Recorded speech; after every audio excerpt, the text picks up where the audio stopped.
এখন আপনাদেরকে দেখাবো একটি মালবেরি গাছের বনসাই।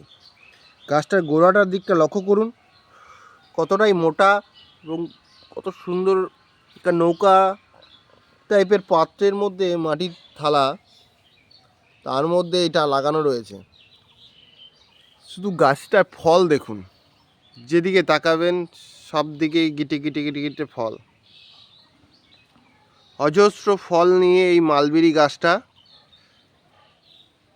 এটি কিন্তু বনসাই, এটা বৃক্ষের মতো বড় গাছ নয়, বনসাই বানানো হয়েছে। তাই সেই অবস্থাতে দেখুন, অনেকে বলে বনসাইতে ফল ধরে না, ফল ফুলের গাছ দিয়ে বনসাই ভালো হয় না।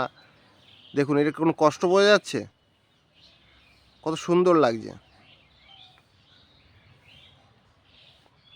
গাছটার হাইট কিন্তু একটি পুরনো একটি মালবেরি বনসাই।